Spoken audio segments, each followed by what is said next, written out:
بسم الله الرحمن الرحيم نحمده ونصلي على رسوله الكريم أما بعد. So Alhamdulillah, thus far we discussed the chapter on najasa, the different najasa that contaminate water. We discussed the chapter on what is najasa khaliza or najasa khafifa. We discussed what is ma'a qalil, or discussed what is ma'a kathir, etc. So normally, if you look at the next bab now, it's faslun fil athari wa ghayriha, the chapter with regards to the left, or that's how it literally translates, the leftover water and other things besides that.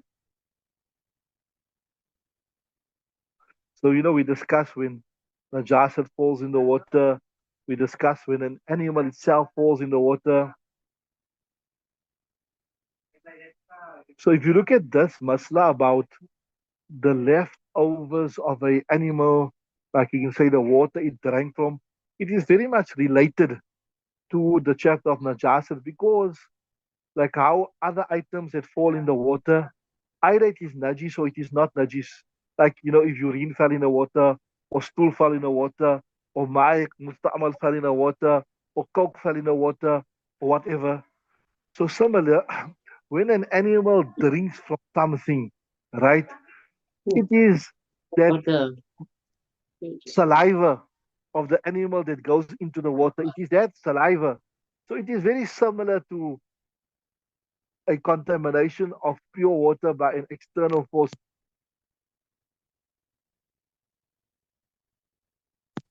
So it is very much the same. It's very much related to that. You understand what I'm saying?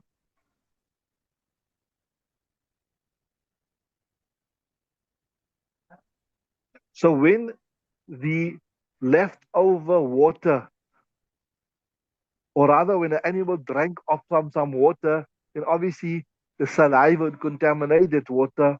Or if the animal ate on something and that leftover fell into the water, what is the law of that?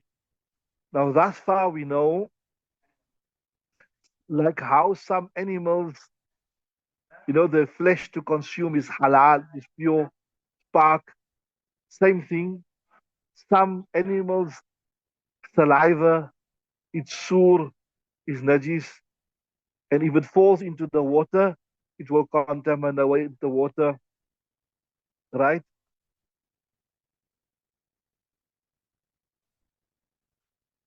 So that is why Sahib Hidayah is brought a separate chapter. So if you look at it, Faslun fil Athari. Athar actually sur. That is ibarat in Kuduri. Wasurul Adami wa ma yu'kalu lahmuhu tahirun, right? Athar, right? Which means leftovers. See? What is sa? Asar. I got Asari. Alif with the Karaza Barisa. Let me see how it's in your kitab. Read it. Fil.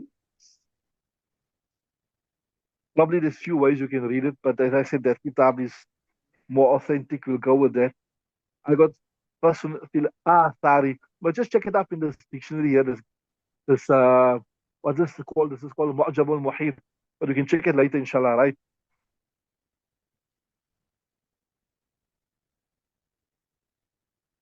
So this interesting, just briefly before we start the actual chapter, there are four different laws. One is with the sur, which is completely park, like that of a human being, and that of animals whose flesh is consumed. Then you get that which is makruh. Now, makruh means it's not completely haram. That if that animal drank from you, we won't say you can't make wudu with it, but it's better not to make. And that is like the sur of a cat. The cat drank from the water, whatever, right? That's the second one.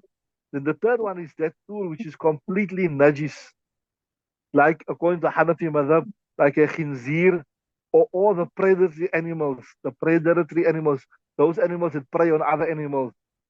Then the third one is what we call is mashkuk. Mashkuk here means we're not sure ourselves.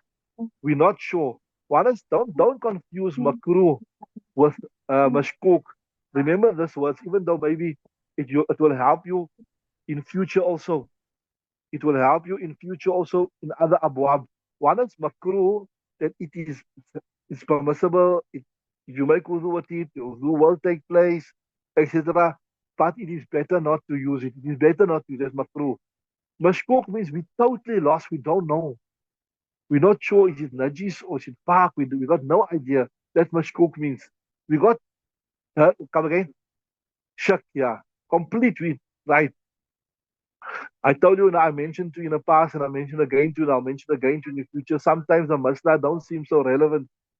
Sometimes the masla don't seem so relevant, but there's so much you can learn, other extra things. Read the first one.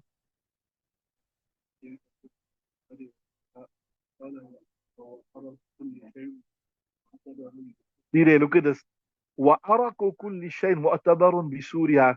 That the perspiration of everything is considered with its leftovers. What does that mean? Tell me in your own words, what does that mean? I gave you the literal translation. وَأَرَقُ كُلِّ شَيْءٍ. The perspiration of everything is, you can say mu'tabar, it's like it's left over. What does it mean? Tell me, what does it mean?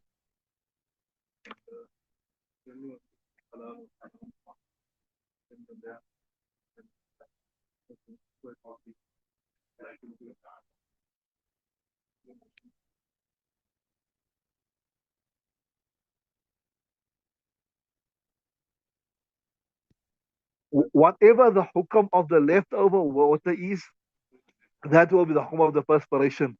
Perfect. So if the saliva of an animal is spark, it is clean. That means the perspiration will also be clean.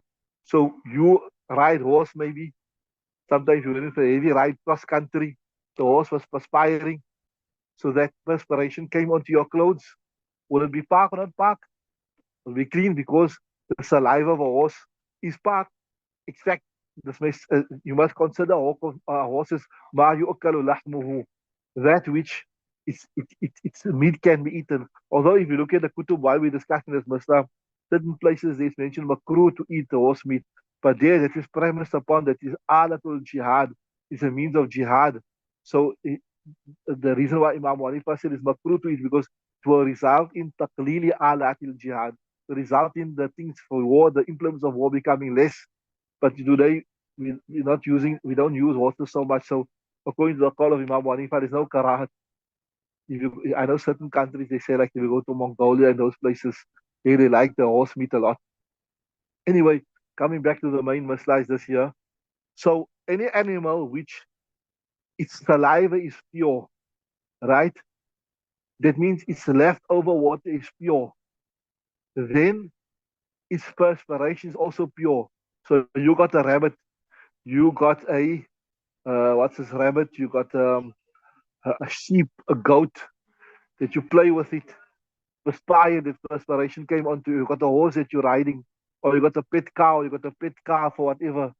So, because it's leftover water is pure, its perspiration is cool. You understood that? So, وَعَرَقُ كُلِّ شَيْءٍ مُعْتَبَرٌ بِسُورِهِ. He, that the perspiration of everything, it's considered according to its leftover water. It is like the leftover water, right? Why? لأنهما يتولدان من لحم. Because if you look at لأنهما refer to the perspiration and the saliva. What? يتولدان من لحم. It comes, where does it come from? It comes from the flesh. It comes from the, you got maybe glands that produce your perspiration. You got glands that produce your saliva, etc. So it comes from the flesh.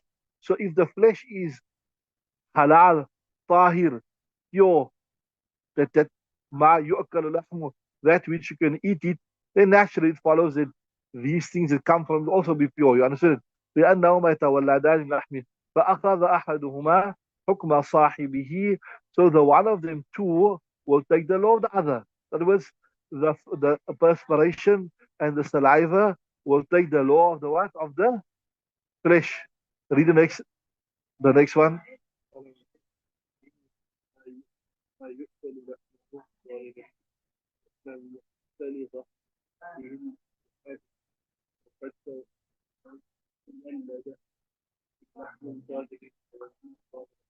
Right. It's very interesting, Masla, and very relevant, Masla. وَسُورُ الْآدَمِ وَمَا يُؤْكَلُ لَحْمُهُ طَاهِرٌ. The leftover of a human being, وَمَا يُؤْكَلُ لَحْمُهُ, and what that its flesh is eaten, طَاهِرٌ, it is pure. Interesting, very interesting, Masla. So, if you see somebody drinking from something, right? Like even if it's a non-Muslim, even if it's a non-Muslim, that will be pure. Unless you know for certain there's some najasat, you saw there's najasat on the person's mouth, you saw this person is drinking alcohol, and immediately after he drank the alcohol, he drank from the water. Now you say the water is najis. But until then, you won't say it's najis. And then there's another masla here, it will be explained in the kitab. I explained it before the time. Remember, if a person is in janabat, a man, he had a wet dream, or he had a husband-wife relationship. Remember, we say he's in halat al-janaba, that najasat is hukmi. It's not a physical najasat. It's not something. So if he drinks from water, it doesn't make the water najis. Even if a woman is in najasat, in the janaba, whether it's through husband-wife relationship, or she had a dream, or maybe even she's in haid, she's haid, she's having a monthly menses, or maybe she gave birth and she's, what you call her, she's having nifas, she's nafisa, right? So there, if she drank from the water, that is najasat ya hukmi. That is, so you will not say it is. If she drank from the water, even though her saliva went into the water, etc., you won't say it is najis, right? So see that wasul adami, the leftover of a human being. So remember, we say the flesh of a human is not najis, but the reason why you can't consume it is out of honor and respect for a human being, right? Just follow. We discuss this in detail. وَسُورُ الْآدَمِيِّ, the leftover of a human being. وَمَا يُؤْكَلُ لَحْمُهُ, and that which is flesh in the is pure. Why? لِأَنَّ الْمُخْتَلَطَةَ بِهِ اللُّعَابُ, because the saliva that mixes with it, وَقَدْ تَوَلَّدَ مِنْ لَحْمٍ طَاهِرٍ, it is originates from pure flesh. So the animal which is flesh is pure. Remember, the flesh itself is pure. It's only the blood in which is najis. And once the blood is removed, it becomes pure. Remember, we discussed it. I told you several times. Remember, I told you that even if you take a lion or you take a tiger and you shed all the blood from it, the flesh become pure. Remember, we discussed this last time. To such an extent, you can feed it lion meat, you can feed the tiger meat to your pet that you don't eat it. Remember. So the flesh itself is pure. The skin itself is pure, the sinew itself is pure, etc., etc., etc. It's only the najis liquids in it which makes it najis, right? Are you with me? So that's why we'll say, right? So, so the flesh itself is pure. It is just the blood, etc., that is in there, right? So the animal, like a sheep, a goat, right? The flesh is pure, and the saliva comes from it, so it will be pure. Are you with me? That's what he's saying. And then a human being's flesh is also pure. So the saliva and the perspiration that come from it will also be pure. So that's what he's saying. لأن المختلطة به اللعاب. Right? The thing which lu'ab means what? The saliva mixes with it. Right? Right? وقد تولد. It comes, it's already من لحم طاهر, from pure flesh. فيكون طاهرا, so it will be pure. You understood that?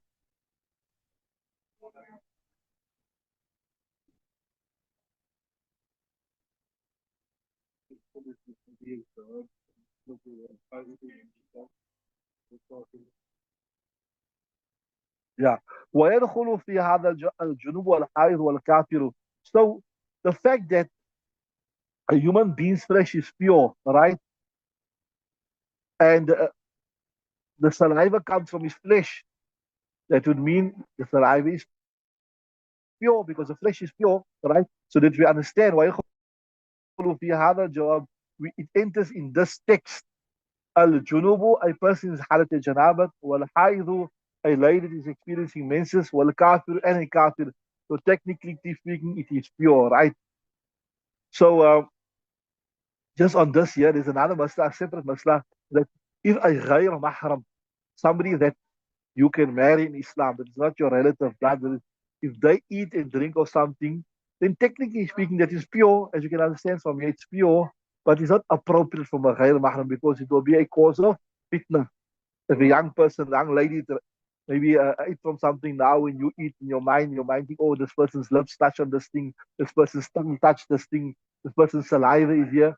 So there's a karat in that, but not because it is najis, but the karat is because of what? Because of the fear of fitna. Although it's not haram, it's not najis, it's just because of fear of fitna. Right, okay, read the next ibarat.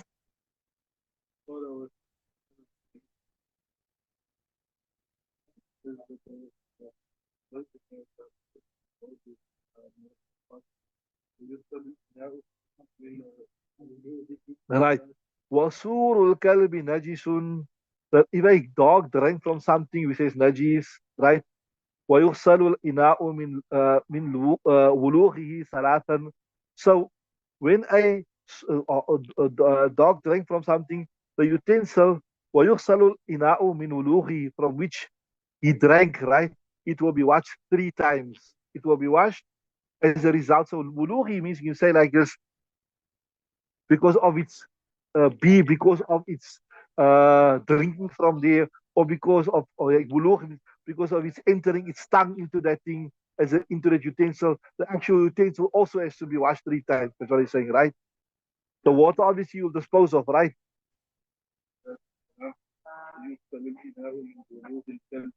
Yeah, because there's an express hadith, يغسل الإناء من ولوغ الكلب ثلاثا, that the utensil will be washed from the uh, licking of a dog, whatever, 3 times. When a from you can say it means to put your mouth in wulugh means from putting his mouth in it will be washed 3 times, right?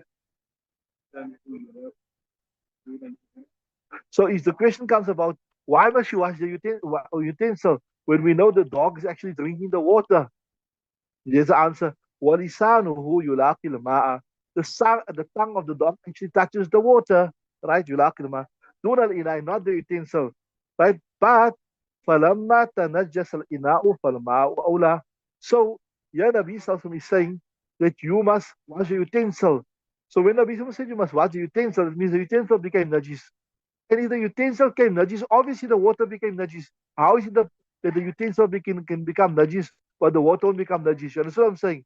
So by Nabi Sallallahu saying you must wash the utensil, naturally it follows. Naturally, it follows that the water also became najis.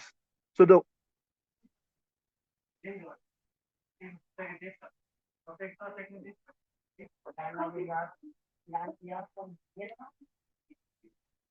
you understood the reasoning what they're saying there. They're saying it is actually the utensil, the Bishop is saying the utensil become najis. So if the utensil become najis by the dog drinking from the water, it means obviously the water is the conduit to transfer the najasa to utensil. So obviously the water also becomes najis. Right? Carry on. Yeah. So وهذا الحديث يفيد النجس. This hadith is clear that the water becomes najis. Even though the hadith is not saying directly, but you understand, right?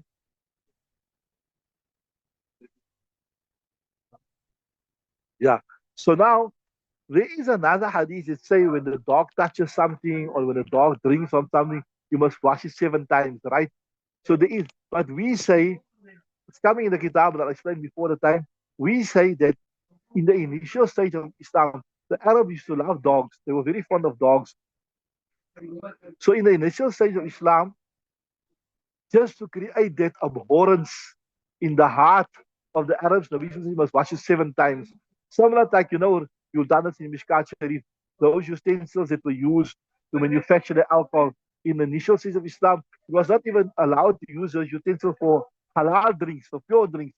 It was to create that abhorrence for alcohol. So same thing, we say in the initial stage of Islam, Nabi sallallahu alayhi wasallam spoke about it being washing it 7 times, but this was mansukh, it was abrogated by the hadith that says later on you only have to wash it 3 times, and here we got that wal adad, and the amount fil khas in washing wa hujjatun ala shafi'i, it is a proof against Imam Shafi fi ishtirat sab'i, in his baking condition he must wash it 7 times, right?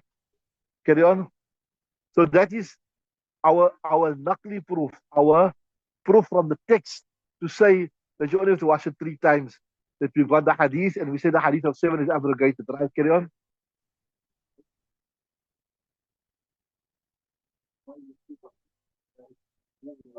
Yeah. So this is a logical approach. Look here, what has a stronger smell? The dog's urine or the dog's saliva? Huh? The urine. To such an extent, you see the people, the white people, they'll kiss the dog's mouth, but they won't kiss the place where the urine comes from out. So what does it show you? That the saliva doesn't, it's not considered as bad as the urine. So they say, look here, that you people say that when the dog's urine touch something, you only have to wash it 3 times. And the urine is much, much more stronger than the saliva. But you don't say you must wash, but you say you must wash the saliva 7 times. Doesn't make sense. It shows you that this is abrogated. This hukam of 7 times was just in the initial stage of Islam to create an abhorrence. That's what he's saying.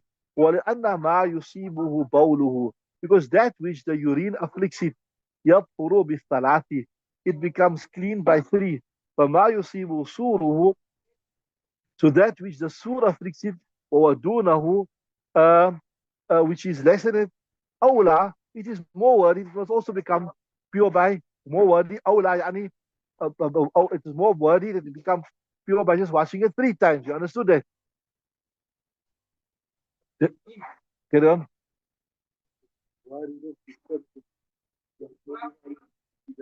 Yeah. Well, Amrul Waridu, the instruction that speaks about 7 times, Mahmulun al-Ibtida Islami. That was in the initial stages of Islam, just to create that abhorrence in the heart of the believers for the dogs. Once that was now created and the detestability of that settled in the heart of the believers, now the law changed back to 3. Like I told you, you were doing Mishkat Sharif, that those utensils that were used to manufacture alcohol in the beginning of Islam, it wasn't even allowed to use them, just to show you that, to impress upon the people that this is something which is highly disliked, right? Yeah. Then the leftover water of a pig, it is najis. لأنه نجس العين على ما because we know everything about the pig is najis. So if everything about the pig, obviously saliva also be najis. And if he drank from something, saliva went into the, and then without it out, that will also be najis, right? The time is up, we'll stop there, we'll continue tomorrow, inshallah. Subhanallah, bihamdihi, subhanakallah,